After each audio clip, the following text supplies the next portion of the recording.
we really get going, let's talk a little bit about how we're going to do this. First of all, we're not using a tractor to do this. This is what we're going to do by hand.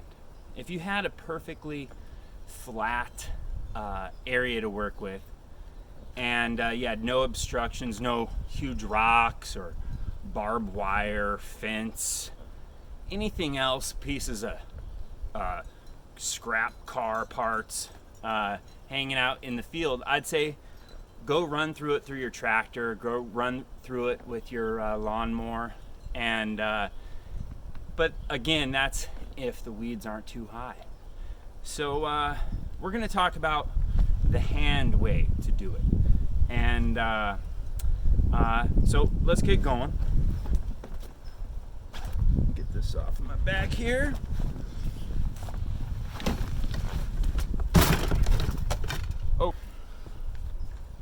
Traditionally, if one was going to do this, they would do this with your conventional weed whacker. You see here, this isn't even a conventional. I done away with the regular line trimmer long ago. I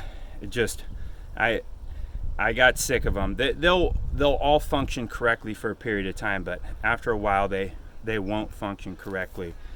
Not to mention if clearing brush is something that you're going to have to do, it's just not going to be the thing for you. So then I guess the step up would be this. And this not only has the line for finely cutting, lawn and stuff like that, but it also has these plastic knives. They do a pretty good job of cutting, but again, it really has its limitations.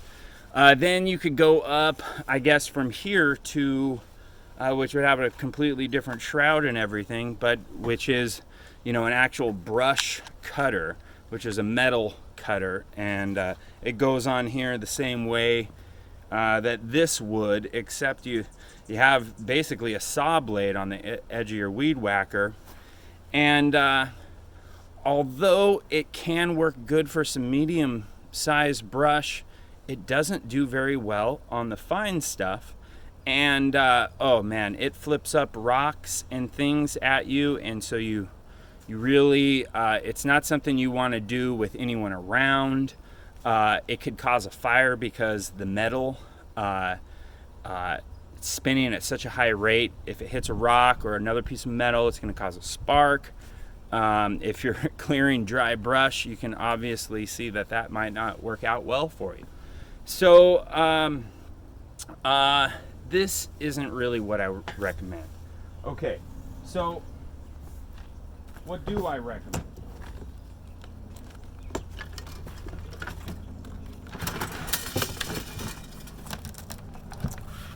This is the same head unit, the same weed whacker that operates that line trimmer that I showed you.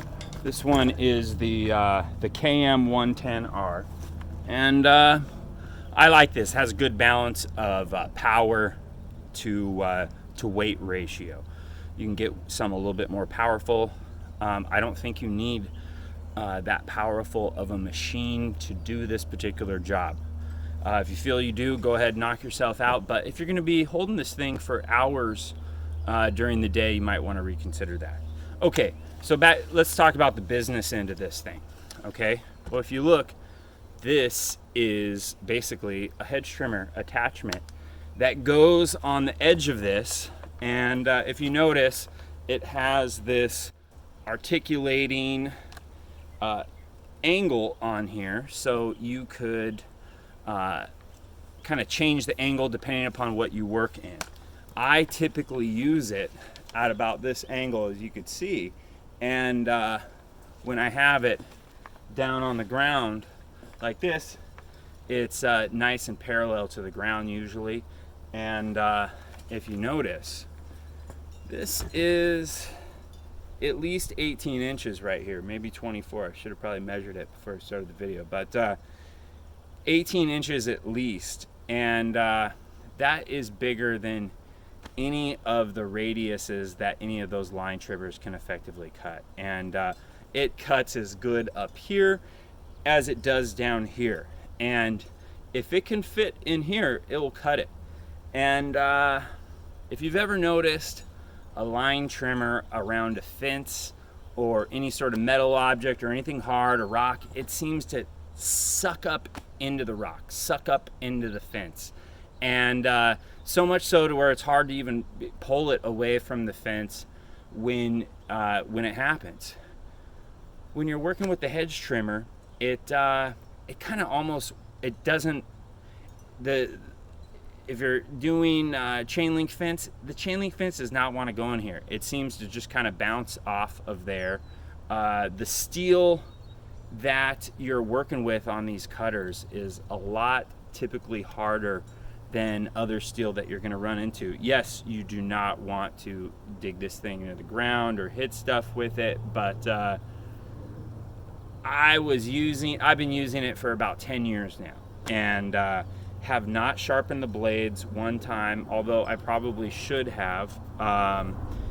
If you were maybe finally manicuring the front hedge at the Ritz-Carlton, I would say, throw a file on this thing. You want this thing as sharp as it can be, so you get a nice fine cut on like a hedge. Clearing brush really doesn't make enough difference. This machine has power for days. It's never even bogged down the motor once. I typically even just run it at half throttle too.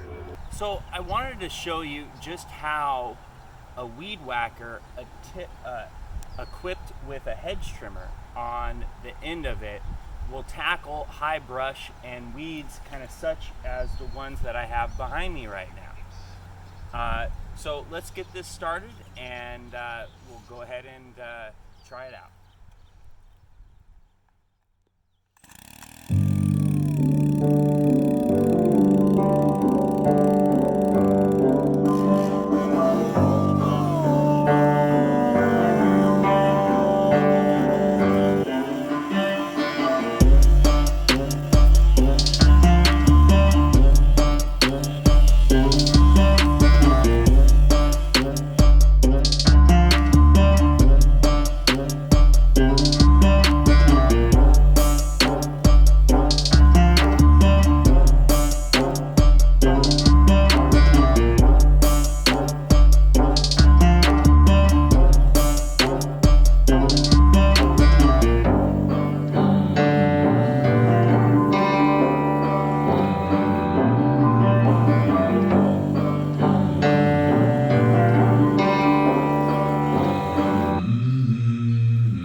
So now that we cut the weeds and the brush down, okay, how are we going to gather it together? I guess it would be great if you could just cut it down and leave it where it lay.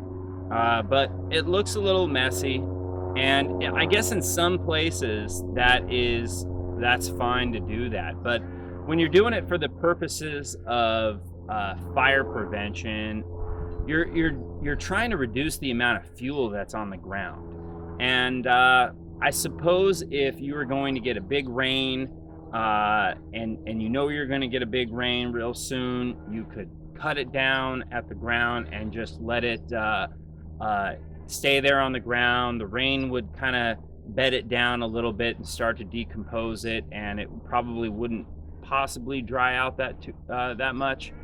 If you live here in Southern California or a deserty sort of region, that's not going to really be the case for you. So anyway, how do we do it? Okay, hold on. First up, we got your standard garden rake. This is good for leaves, not good for brush. It's too flexible. Although this is a good one as opposed to one of those little plastic jobs that are gonna break really easily. it definitely gets the job done in the fall. Okay, which brings us to number 2, which is what we call the steel rake. Okay, the steel rake is definitely a step up for bigger material, bigger piles. If you have like branches, small branches and things like that, this is stiff and it has a lot more weight than the standard leaf rake. But notice the kind of small distance. You're really limited in dragging piles to you that are this wide, and you're really limited in grabbing limbs that are wider than this right here. So and then it has no ability to cut, and it's pretty lightweight. So our next option is this guy right here, and this is what a lot of people call a McLeod. Some people call it a McLeod, but I call it a McLeod. The McLeod has not only bigger rakes than even that steel rake, has wider rakes, so you can pull bigger, wider branches, but you can actually just straight up cut these guys off because this has a little bit of weight to it, you know, almost as much weight as kind of the head of a pickaxe, maybe not as much, but still it's got some weight on the end. And this is a nice thin profile, so when you hit it at speed on anything an inch or smaller, it's going to cut it pretty easily.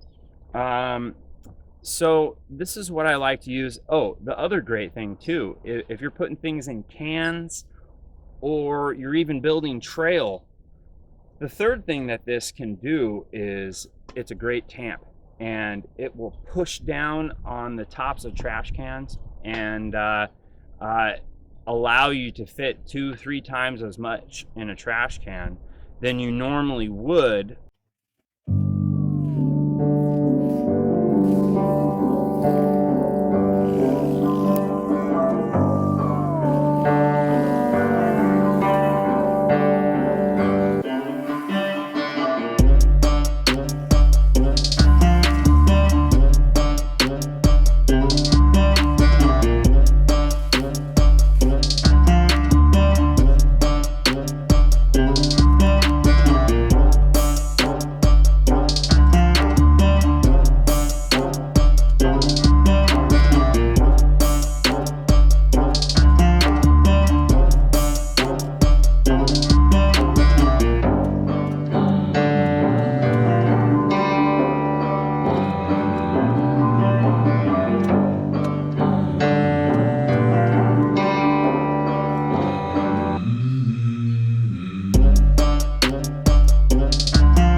Have here is one of these Rubbermaid large square trash cans, and this is from their Brute line, and we've got it filled up with brush, and we're gonna see how it goes on the back of the Versamule. So let's loosen up these straps right here.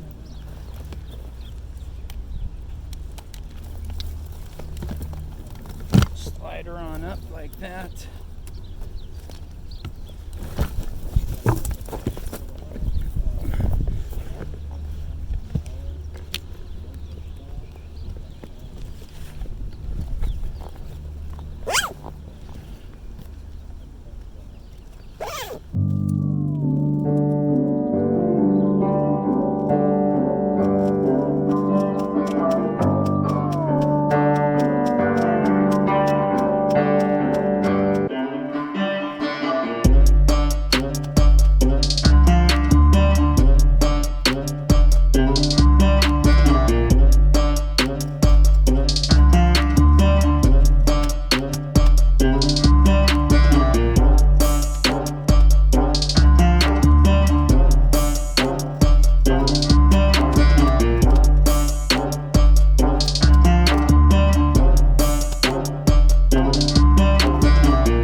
container I picked up at Home Depot. And this is really the biggest container I've really seen, like a trash can. They call it a brush bin, and has a really wide mouth. You can fit a lot of stuff in it, and compact everything down really good. But you see it has this great handle on the side, metal handle, and I can put the Versamule right through it, and I'll show you how we're going to do this. We're going to swing it over our back, just like you were going to put on a jacket or something like that. And you put on the hip belt like this, and the chest strap. We're not going too far, so it's no big deal.